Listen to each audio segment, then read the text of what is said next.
Hi, Justin and Aaron. It's Alistair from Zavvi in the UK. A pleasure to chat with you today. Hey, how's it going? You as well. Good to see you. It's going good. It's going even better after seeing your first episode of this new Born Again season, which has got me really hyped to see the rest of it. Um, I've seen that you've said, that unlike the previous Marvel shows that you've worked on, Moon Knight and Loki, you said that this is the first one where you've both been able to find your footing like immediately, even though that you were hired, whilst the show was in the middle of this big overhaul. So I just want to know, why did you feel like this was much more easier to settle into as a project? Yeah, it's mainly because if you go back further than our Marvel work, we have and continue to make independent films, and these independent films are they often do have supernatural stakes, but they're very, very grounded in very often the real world. We could call it street level in a way. It's often a two-hander where it's the stakes are really about what's going to happen to these two people.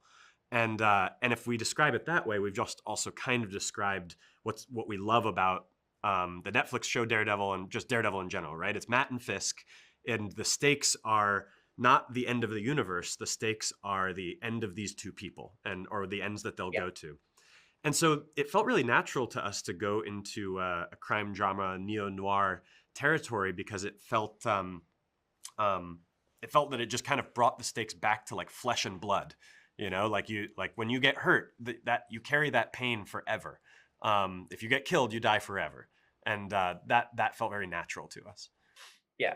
And I've seen that the writers and Brad, the head of Marvel TV, they've been throwing around comparisons to the likes of Heat, to King of New York, to various like classic noir movies. I mean, were any of those sort of like Titanic films like inspirations on you both here?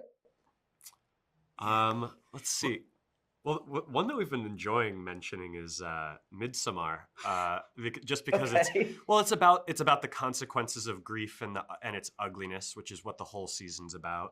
And also you see, shocking acts of brutality, and they're not there to make you stand up and cheer. They're there to make you feel uncomfortable. And that's the way that we like to present the extraordinary violence of something like Daredevil. What else?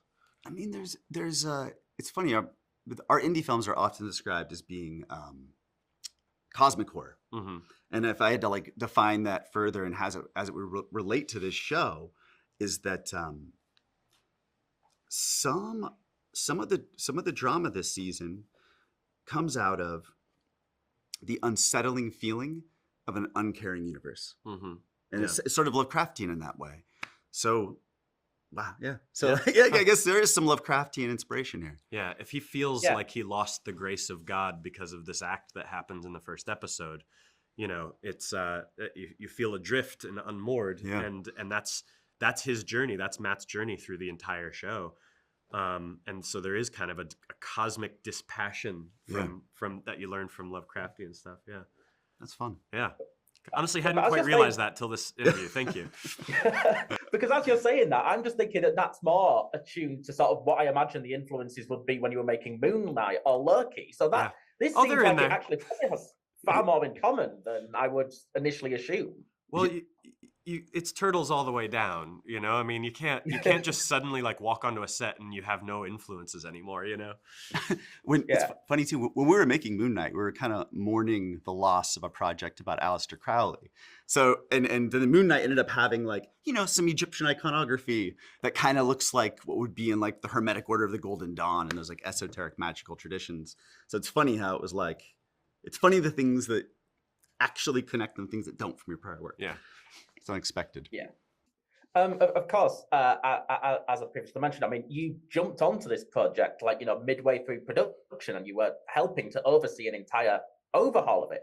So what I want to know is, when you jumped on board, was there anything from that earlier incarnation of the project as it was introduced to you that you wanted to save, or did you just immediately want to go back to the drawing board?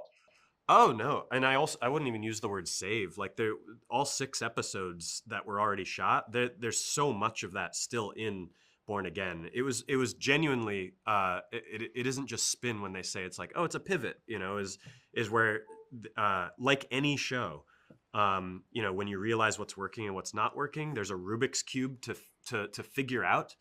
And so when we came on board and, we did 3 new episodes and kind of helped figure out with Dario and the other directors, and Dario's our showrunner and Sana, our executive producer, kind of just figure out like what exactly is the tone that we want to hit, that reminds us and makes us feel like we did when we turned on the Netflix show.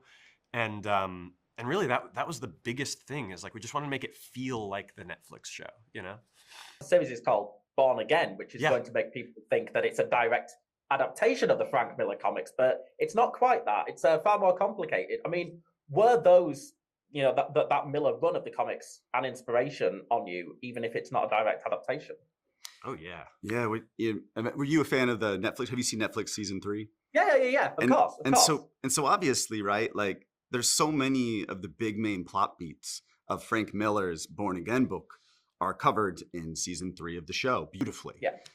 And so for us, the inspiration coming directly from Frank Miller's Born Again came in the form of like particular panels for like lighting or particular framing, and then also just the spirit of telling a really sophisticated transgressive story using those characters.